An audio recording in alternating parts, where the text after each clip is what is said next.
Mr. Coward, I wonder if, I suppose this is one of the questions that people ask you a lot, but you have a reputation for being able to sit down and dash off a play between dinner and dessert, at least according to Kaufman and Hart, in that parody they did of you in Man Came to Dinner.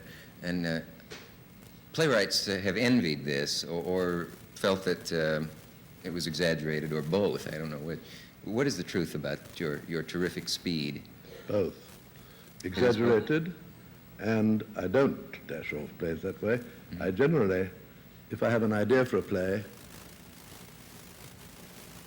latch onto it and hope that the next day it'll come back, and the next day after that. And if it comes back 3 or 4 times, I think maybe this is worth going on with it. But that doesn't necessarily mean I write it straight away. I like, particularly of later years, I like taking my time and letting it gestate. You know, elephants take an awful long time. But I do, yes. But as once I did it, what is an awful moral story is that that was Hay Fever, which I did in 3 days from start to finish, which frightened me to death. Does that actually mean that you wrote Act One and the whole thing took 3 days, or had you been thinking about it a long time before that? With Hay Fever, no. I wanted to write a play for Mary Tempest, and whom I adored. And I suddenly got the idea, and in those days I didn't know the word fear. I just flew at it and wrote it and gave it to her, and she was delighted. I was very surprised. And she played it for about 2 years. What kind of child were you? Let me put that another way. I've never felt such a withering look without looking. By that I meant, was there a time, this is going to be an even more repulsive way of asking it, that you realized that you were Noël Coward, if you know what I mean and will accept that? 2.5. All right, have you got the...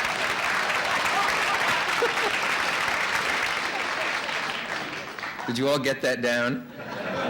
That's a little more precise an answer than I expected, but I like that.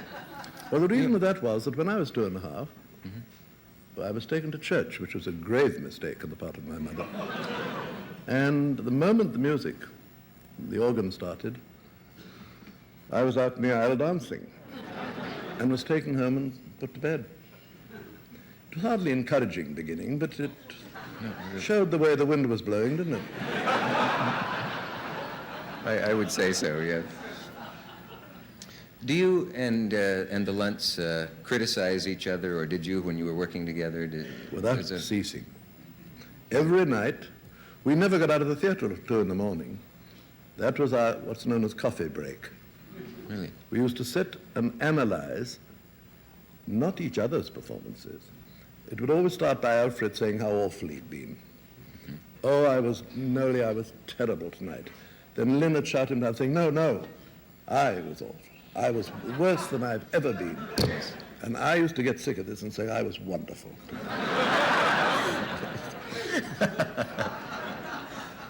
What do you do for fun when you're in New York City? Oh, I tremble to tell you.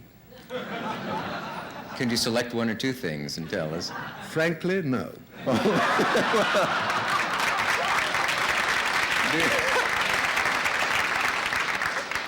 Let me put this still a third way. Do you go to the theater when you're in town? Yes, indeed I do. I saw a brilliant play last night.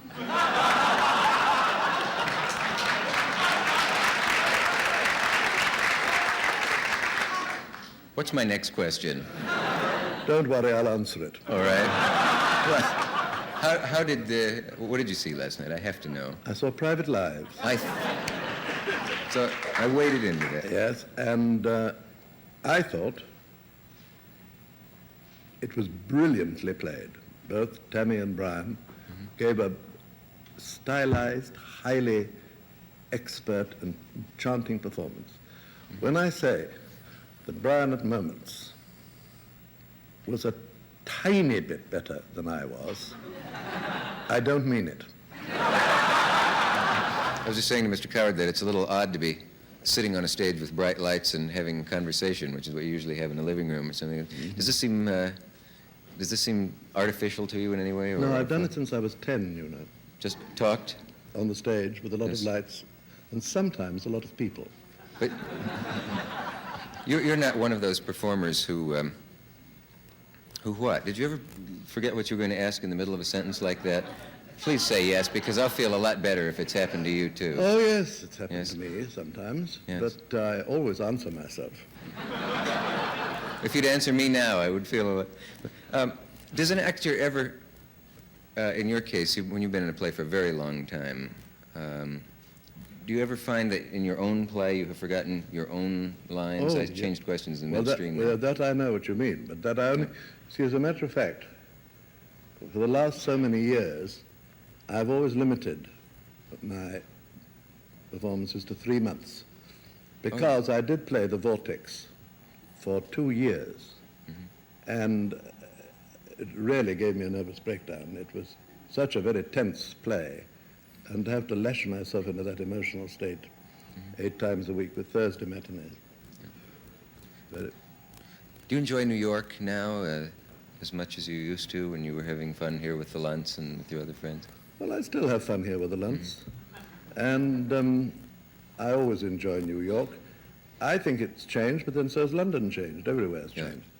But in the very early days when I was here, and we were all, 3 of us, very poor indeed, we used to plan the future and had some magical times together, and have ever since.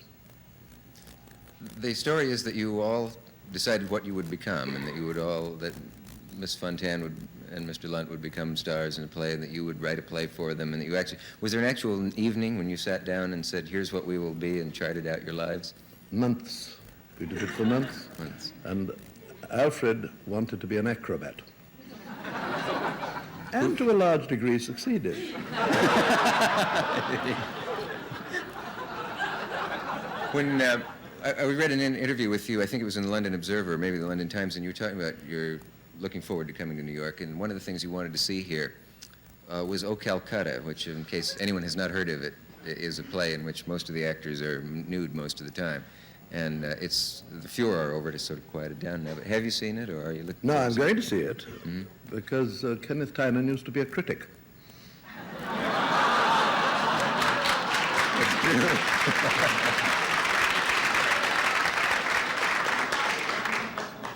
Is there a word for what he is today? Or... Well, I can't say that in public. Oh, I see. No, but he's very nice, Kenneth Tynan, and let me tell you, did me a very great service. I've forgotten what it was at the moment. I know. He persuaded the National Theatre to put on Hay Fever with Edith Evans, That's right. which was very thoughtful of him. And it was a great success. Imagine. You had a bit of a scrap in print once with Mr. Tynan, I remember, some years back. I was working for Jack Parr at the time, and you appeared on his show that night. And Yes, I loved it. in collecting things for him to look at, I found an article where you had really attacked the young British playwrights of that time for writing things that were a bit sordid and reminded people too much of the depressing aspects of life at that time. That's the kitchen sink period, yes. No, I don't remember having a great... Did I have a scrap in Bible? Well, then Tynan wrote an article the following week saying, I don't know if he was the one or if it was someone else who said that Mr. Coward had the last of the wine, in a sense, referring to the era of playwriting that they seemed to be feeling like they were putting an end to. I think it was Robert Bolt who said that. Yes, but Robert Bolt is an extremely good playwright. And he answered that article very courteously and very charmingly. So I've got not one word against Mr. Bolt. Speaking of O Calcutta, if you had had the extra dimension of nudity available to you when you wrote your plays, would you have taken advantage of it, or do you feel? Well, I have no extra nudity. I'm not particularly interested in it, because I think that the suggestion is always more interesting than statement. And my statement would be negligible. Your statement.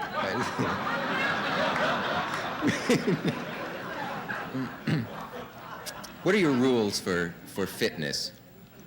My rules for what? For fitness. I mean, everyone has some kind of rules for how they keep fit, and you're very lively at 70, and... Yes, I'm fairly lively. Well, my rules for fitness are to eat what I like, to drink in moderation, everything else in moderation, and to travel, and I don't do any splendid press-ups and exercises because I don't think that would suit me. And I also think it would look very silly.